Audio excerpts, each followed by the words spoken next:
किसी ने कहा कि बुढ़ा अभी यही है, यही खत्म कर दो। पूरी कैबिनेट एक जगह बैठी है, यही मौका है। सवाल उठता है कि आखिर ये लोकेशन किसने दी, किसने बताया कि नेता कहां बैठा है। और जवाब धीरे धीरे सामने आता है कि कई बार दुश्मन बाहर नहीं होता, मुखबिर अंदर ही होता है। लेकिन दर्शकों, ईरान, इजराइल और अमेरिका के इस पूरे ताने बाने से भारत का सीधा लेना देना नहीं है।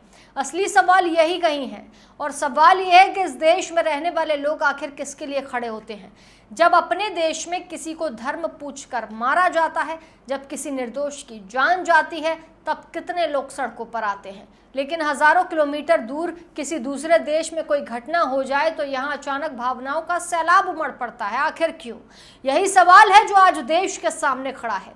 सोशल मीडिया से लेकर सड़कों तक कुछ लोग ईरान की घटनाओं पर ऐसे प्रतिक्रिया दे रहे हैं जैसे वो उनकी अपनी लड़ाई हो। लेकिन उसी समय जब भारत की सेना आतंकवाद के खिलाफ कार्रवाई करती है, जब देश में सैनिक सीमा पर जान जोखिम में डालते हैं, जब वही आवाजें कहीं सुनाई नहीं देती, तो विरोधाभास आज बहस का विषय बन जाता है।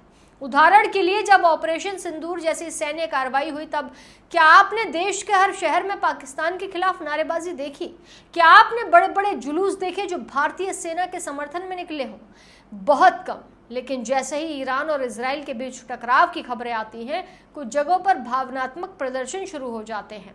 यह स्थिति सवाल उठाती है कि आखिर हमारी प्राथमिकता क्या होनी चाहिए। एक और भारत, हमारा देश, हमारी सेना, हमारी सुरक्षा। दूसरी ओर हजारों किलोमीटर दूर चल रही एक ऐसी लड़ाई जिसमें भारत सीधे तौर पर शामिल तक नहीं। फिर भी कुछ लोग उसी लड़ाई को अपनी लड़ाई बताने लगते हैं। दूसरी तरफ ईरान में ही हालात कुछ और दिखाई देने लगते हैं। वहां कई लोग अपने शासन से नाराज दिखाई देने लगते हैं। कई जगहों पर लोग खुलकर जश्न मनाते हैं। महिलाएं सड़कों पर नाचती दिखती हैं, मानो उन्हें किसी नए दौर की उम्मीद हो। इसका मतलब ये है कि जिस घटना पर भारत में कुछ लोग दुख जता रहे हैं, उसी घटना को लेकर उस देश के भीतर अलग अलग प्रतिक्रियाएं सामने आ रही हैं। यही कारण है कि ये सवाल और गहरा हो जाता है। और आखिर यहाँ इतना भावनात्मक जुड़ाव क्यों देखा जा रहा है? यूपी के मुख्यमंत्री योगी आदित्यनाथ कई बार कह चुके हैं कि जब देश के ऊपर मजहब की साख रख दी जाती है, तब ऐसी स्थितियां पैदा होती हैं। उनका तर्क है कि राष्ट्र पहले होना चाहिए, बाकी पहचानो उसके बाद आती है। इसी बात को लेकर देश में लंबे समय से बहस है। राष्ट्रवाद और धार्मिक पहचान के बीच संतुलन कैसे बने? इसी संदर्भ में एक उदाहरण सामने आता है। भारत के पूर्व राष्ट्रपति और महान वैज्ञानिक डॉक्टर एपीजे अब्दुल कलाम को देश मिसाइल मैन कहते हैं। देश का उन्हें भारत को रक्षा तकनीक में नई ऊंचाइयों तक उन्होंने पहुंचाया। स्कूल, कॉलेजों और घरों में उनकी तस्वीर सम्मान के साथ लगाई जाती है। लेकिन जब उनका निधन हुआ, तब क्या उतने बड़े जनसमूह सड़कों पर उतरे जितने किसी और विवादित मुद्दे पर उतरते हैं? यही तुलना कई लोगों को सोचने पर मजबूर करती है। दूसरी ओर इतिहास में एक ऐसा भी उदाहरण है जब किसी आतंकी के जनाजे में भारी भीड़ उमड़ पड़ी थी, सड़कें जाम हो गई। इस घटना को याद करते हुए विश्लेषक कहते हैं कि समाज में संदेश और प्राथमिकताओं को लेकर गहरी उलझन मौजूद है।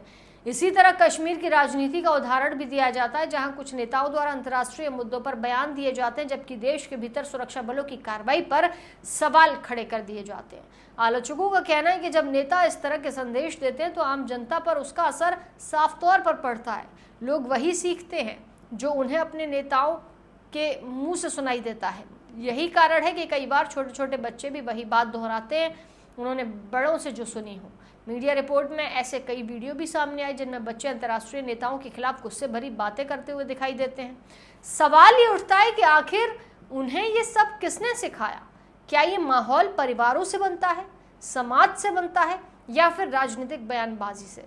इन सब के बीच एक और दिलचस्प विरोधाभास दिखाई दिया जब बांग्लादेश में हिंदू अल्पसंख्यकों पर हमलों की खबर आई।